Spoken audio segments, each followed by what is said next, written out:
यह है जी के रणभूमि, जहां हर सवाल जीत की तैयारी है। भारत में हर साल गणतंत्र दिवस के अवसर पर कुछ विशिष्ट व्यक्तियों को उनके असाधारण योगदान के लिए सम्मानित किया जाता है। ये सम्मान केवल पुरस्कार नहीं होते, बल्कि राष्ट्र की ओर से कृतज्ञता का प्रतीक होते हैं। इन्हीं सम्मान में से एक है पद्म पुरस्कार। आज के इस शैक्षणिक वीडियो में हम जानेंगे पद्म पुरस्कार क्या है, इनके प्रकार कौन कौन से हैं, पद्म पुरस्कार 2026 की विशेषताएं और परीक्षा की दृष्टि से महत्वपूर्ण तथ्य। भारत सरकार ने 77वें गणतंत्र दिवस 2026 के अवसर पर पद्म पुरस्कार की घोषणा की। इस वर्ष कुल 131 व्यक्तियों को पद्म सम्मान दिया गया, जिनमें से पद्म विभूषण 5 व्यक्तियों को, पद्म भूषण 13 व्यक्तियों को और पद्मश्री 113 व्यक्तियों को। पद्म पुरस्कार भारत के सर्वोच्च नागरिक सम्मान है, जिसकी शुरुआत 1954 में हुई थी।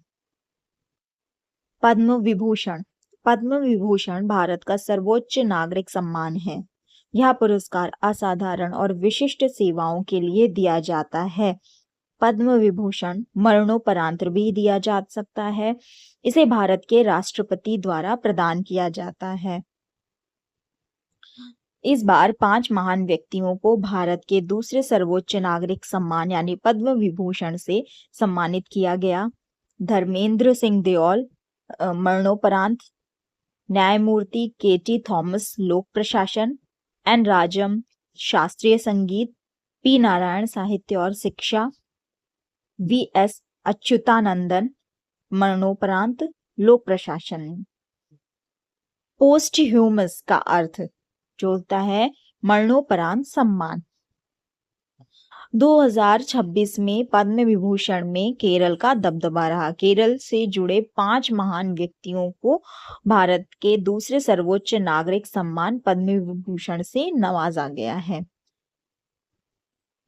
पद्म भूषण 2026 में 13 प्रमुख व्यक्तियों को यह सम्मान मिला, जिसमें से अलका याग्निक कला, भगत सिंह कोश्यारी लोक प्रशासन, कल्लीपट्टी रामास्वामी पलानिवास स्वामी चिकित्सा, ममूटी कला में, डॉक्टर नोरी दत्तात्रेय चिकित्सा, पीयूष पांडे मरणोपरांत कला, एसकेएम मेली आलंगन सामाजिक कार्य, शताब्धनी आर गणेश कला, शिबू सोरेन मरणोपरांत लोक प्रशासन, उदय कोटक उद्योग और वाणिज्य में, वीके मल्होत्रा मरणोपरांत लोक प्रशासन, वेलपल्ली नटेसन लोक प्रशासन और विजय अमृतराज खेल टेनिस में। भारत सरकार ने गणतंत्र दिवस 2026 से पहले 113 व्यक्तियों को पद्मश्री पुरस्कार से सम्मानित किया है। यह नागरिक सम्मान का चौथा सबसे बड़ा पुरस्कार है जो किसी भी क्षेत्र में विशिष्ट सेवा के लिए दिया जाता है। तो चलिए पढ़ते हैं पद्मश्री। कला, संस्कृत से संबंध और साहित्य व सिनेमा, आर माधवन, प्रसन्नजीत चट्टोपाध्याय, सतीशा मरणोपरांत, अनिल कुमार रस्तोगी, अरविंद वैद्य कला, चिरंजी लाल यादव, दीपिका रेड्डी, धार्मिक लाल चुन्नीलाल पांड्या, नारायण व्यास पुरातत्व और संस्कृति, शैलाद्रि गोपालन साहित्य, रघुनाथ नायक लोक संगीत, रामदास भट्ट शास्त्रीय कला और सुब्रमण्यम अय्यर संगीत। विज्ञान, शिक्षा व अनुसंधान में प्राप्त करने वाले व्यक्ति ए.ई. मुथु नायगम, वी. कमकोटी, मामिडाला जगदीश कुमार, सुनीता वर्मा, अशोक कुमार मिश्र, बाला सुब्रमण्यम, पी.एन. राव। चिकित्सा व स्वास्थ्य के क्षेत्र में doctor Armida Fernandez, doctor Suresh Hanagavadi, doctor K Ravindranath, doctor Seema Joshi, doctor Anil Agarwal और डॉक्टर मीनाक्षी नायर। खेल जगत में रोहित शर्मा, हरमनप्रीत कौर, सविता पूनिया, प्रवीण कुमार, पैरा एथलेटिक्स बलदेव सिंह, भगवान दास रेकवार और विजय अमृत राज।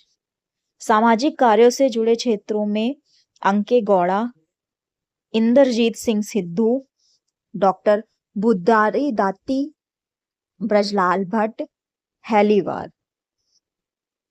कृषि, पर्यावरण व ग्रामीण विकास के क्षेत्र में रामेश्वर प्रसाद, के नारायण, सुनील पाटिल, मीरा देवी, शिव कुमार रेड्डी।